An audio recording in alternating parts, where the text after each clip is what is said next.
start, Mr.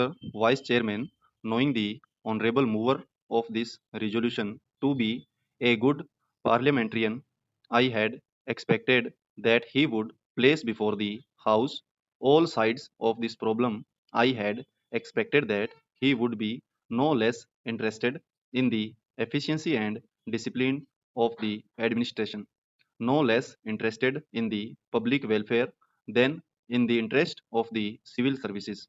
But I am sorry to observe that he has taken only one view of the matter, namely the interests of the civil services alone.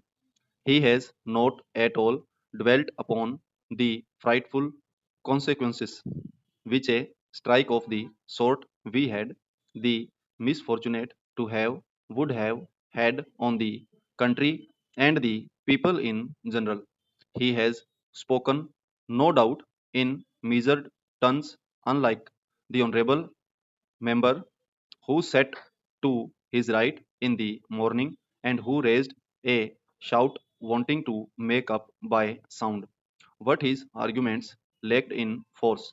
I wish to submit to this House that it would be incorrect and it would be imprudent for this House to accept this resolution. It would be incorrect because by accepting this resolution, we would be laying down something bad in principle, and we would also be accepting a policy which would be suicidal and which would cut at the roots of discipline in the services to the merits of reinstatement, uh, reinstatement or otherwise of these persons. I will come later on. I doubt the very propriety of Parliament going into this matter. Now, let us see what has happened, whether right or wrong. Departments have taken up the question of these strikers, those who took part in this strike, those who indulged in disobeying the ordinance. Several cases of sabotage and intimidation, including criminal ones, have been gone into and the authorities have taken some decision. In some cases, the government have taken the decision and in some cases, the departments have taken the decision. Now, would it be right for Parliament to intervene to interfere with these decisions? Suppose we do that. Suppose Parliament interfered with the decisions taken by the government or by the heads of departments tomorrow. With what face and with what authority can the head of a department extract service from his subordinates? This is the question which the Honorable, the mover, must see, and also the other honorable members who have spoken in support of the resolution. Unemployment is mounting up, and we have not been able to generate enough employment to provide even for those people who are entering the labor market today, perhaps to the extent envisaged during the third plan.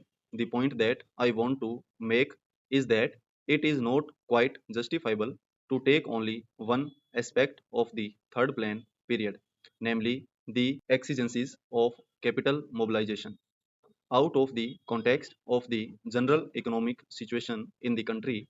When we are therefore making this huge tax effort, we will have to apply our mind with equal seriousness, if not more, to see that the income generation in the community is as great as is envisaged, so that the savings and investments could be effected without disturbing unnecessarily the consumption pattern in the community.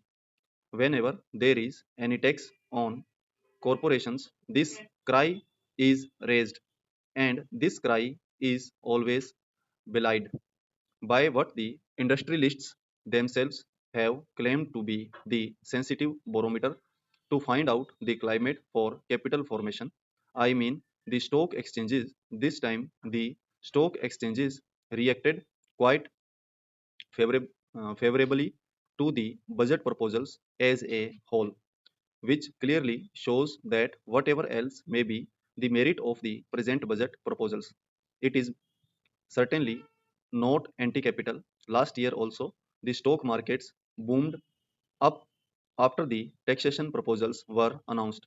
This time, though, they were a little hesitant and first, ultimately, I think they have realized that there is nothing wrong with the taxation proposals and they are now merely mounting up. This is quite natural because there are so many benefits and advantages in our economy today that it is not difficult for the corporate sector to observe a small rise of 5% in the corporation tax, which has been proposed by the Honorable Finance Minister.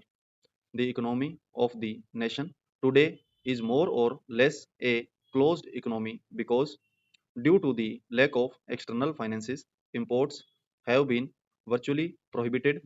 There is a lot of planning in the country which makes risk bearing rather unlikely, and because of the regulation of the economy, internal competition is also not very great. The risk bearing capacity, which is claimed by the industrialists, really forgetting large profits and large yields on their investment, is almost non-existent in our economy today. Our markets are expanding very fast and the money generated is much more than the production of commodities, with the result that there are shortages is almost every commodity. It should not be difficult for the industrialists of observe the small of 5% in the corporate tax. Stop.